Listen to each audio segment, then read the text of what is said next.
So I do an unboxing of a Sony a6000 kit in late 2018. I'll tell you why I did. Stay tuned. If you don't know me already, I go by that one camera guy. I do tutorials, guides, and reviews on Sony mirrorless equipment and gear. Don't forget to subscribe and hit that bell notification so you don't miss out on the latest content. And smash that like button because it always helps out my channel. Thanks. Now, for those of you wondering that just stumbled on my channel, you're brand new, you're like, well, what's going on with the a6000 in 2018, late 2018? This is just an unboxing. I'm gonna go over and unbox a couple different items I got as far as the bundle that I purchased, and then I'll give you some lens recommendations as far as your next lens purchase potentially. Those of you that follow my channel, I just wanna let you know that for the most part, my channel grew tremendously from the a6000 reviews and guides that I did with this particular camera. The camera that's filming me right now, for those of you that are curious about the quality, is actually the Sony a6000. So if you're wondering how good the 1080p 24 recording is, that's what's recording me right now. Let me go ahead and quickly jump to a secondary view here if I can record for you. So basically I have my camera set up there. I have a Andy Cine 4K monitor on the top. Unfortunately, the audio is being piped in through a Rode Link kit because I don't have, there's no audio input on the a6000, so I'll even refresh a bit about some strategies you can use to get better audio. But anyway, without further ado, let's go ahead and kind of break down this whole thing. I got this whole kit from B&H Photo. I purchased it out of my own pocket. It's the a6000 with the kit lens, the 16-50. They also included this zoom lens, the 55-210, the f4.5 to 6.3. It came with this bag, this 25 rugged onyx shoulder bag. It's pretty small for mirrorless cameras, meaning it's meant really for mirrorless cameras like the a6000. 32 gigabyte card, which I don't think will be able to record XAVCS because it's not 64 gigs. And then they threw in a third-party battery, which is nice. This brand I've had used before, I believe. It's okay. But anyway, let's go ahead and jump into the unboxing. And again, like I said, I will talk about some lens recommendations a little bit later for those of you wondering, hey, what's the next lens I should take a look at? But I really wanted to go ahead and jump back into the a6000 thing, a6000, because like I said, it helped my channel grow and I want to do some fresh content going into late 2018 and also early 2019, and still mix in my stuff with like the, you know, a7 III, a7R III and the other cameras still, but I still wanted to go ahead and do that for you guys. All right, so let's go ahead and dive into the unboxing. Okay, we're gonna go ahead and get started on the good stuff here. So we got the a6000. It is the white model, and the box hasn't, I don't think has actually changed. But yeah, that's pretty much it. We just open it up right here. Box opens up. You go ahead and get your warranty information about lenses. Let's see here, your manuals, all that good stuff. Nothing too exciting. And then in here, we have our camera strap. So there we go, if we take a look. It's not the nicest strap out there. I'd recommend some other options later on for you. And then we have the little AC adapter for your USB to charge your camera. And this doesn't come with an actual, so you don't actually get like a charging brick with this camera. You actually just charge it through USB. So there's the USB cable right here. And there's our OEM battery. And this is like a little cover that goes on to the viewfinder. In this case, the EVF of the camera. So we got all those little accessories out. Let's go ahead and take a look at the camera now. Oh wow, I did not know they, see, I've never actually purchased the camera.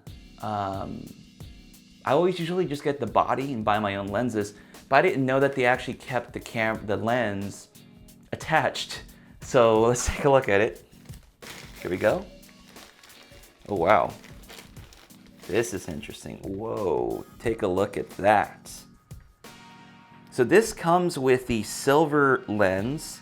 I have a couple of the 1650s in the black setup, but here it is, wow. Now I owned the a5100 as well in this particular colorway. I just wanted something that was different, but let's take a closer look at this here. There's the Alpha 6000 logo, There's the hot shoe. Hopefully I don't have any issues with that. There is the dial right here. Man, I'm definitely digging this colorway here. C1, shutter button, and take a look at this spot right here. It's the nicest it's gonna look for some time, but wow, this looks really awesome.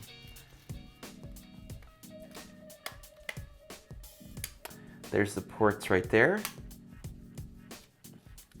That's where our battery and memory card are gonna go. It does definitely suck that both of them are in the same spot, unfortunately, but it is what it is.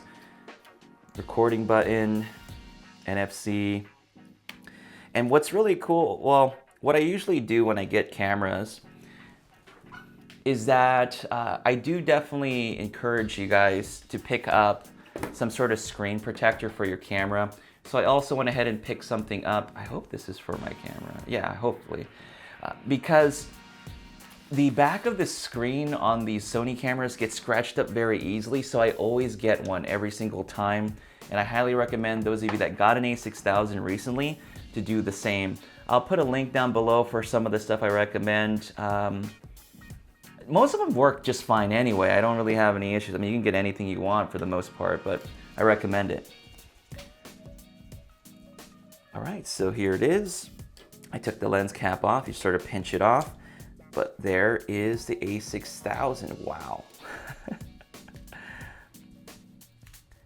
You know, it's not the most solid feeling camera. If you look and consider where Sony sort of started with their camera setup and sort of where they're at now with these bodies, like the A7R3, for example, they feel worlds apart. But what's really great about this setup is how light and small it is, making it very compact and easy to use.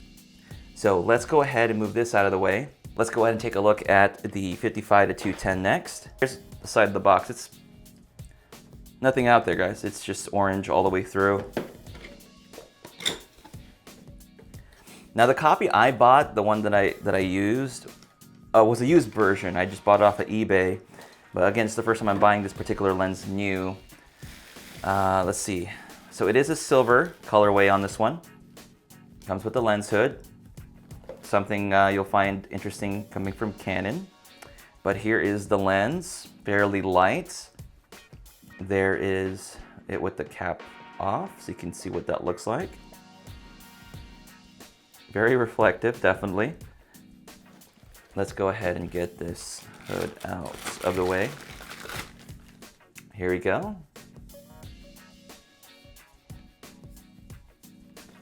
And that just sort of attaches like this, and it has like a hard stop.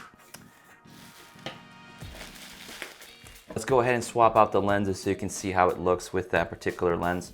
So just push the button down here, opening jar motion. My Nikon friends, you're gonna have to do the opposite. It's the closing jar, sorry. It's gonna seem weird if you're from Nikon.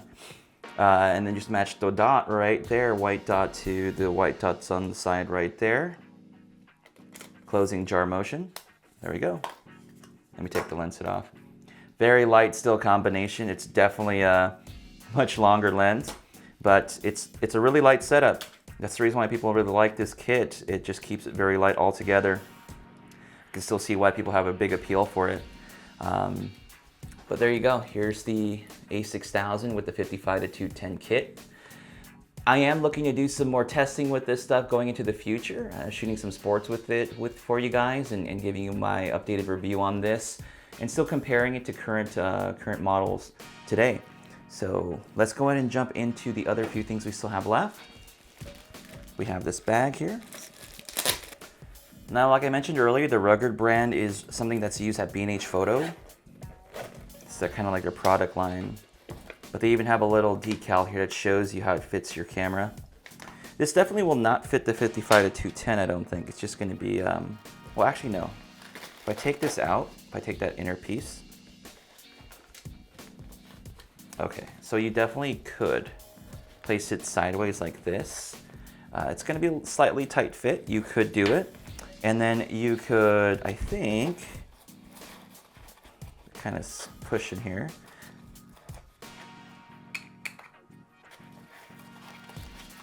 you might be able to sandwich it in there. I don't recommend it, but you could. But yeah, it seems like it's possible to sandwich your whole entire kit into this space here. It is going to be a tight fit, but it's possible. So there we go. There's our little shoulder strap there for the bag.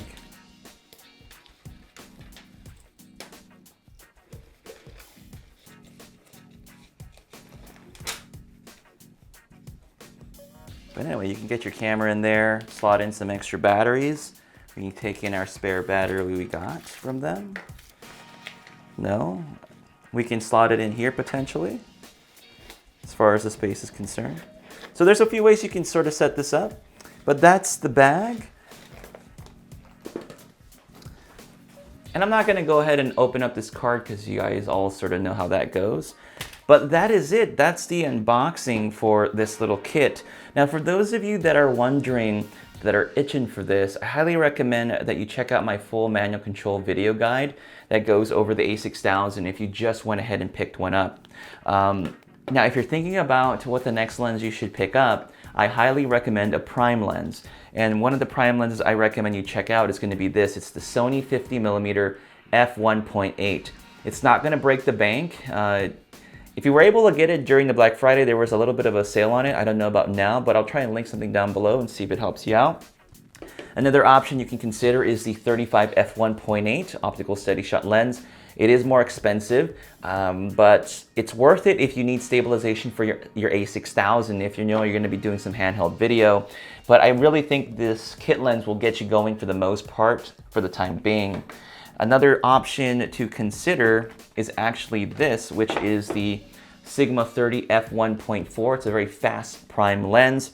And the reason why I recommend, for example, the 50 f1.8, it's a great focal length equivalent for portraits. If you'd like to do portrait photography, it's good for low light. It's gonna give you that nice bokeh effect, that you get that nice shallow depth of field.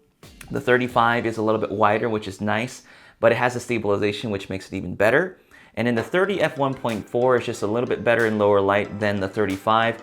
I would pick the 30 f1.4 over the Sony 35 f1.8.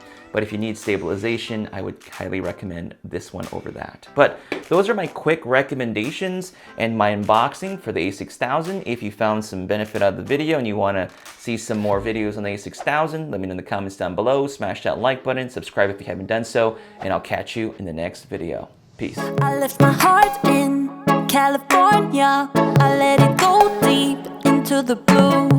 I could be happy in California. I would be fine with just me and you. Now don't go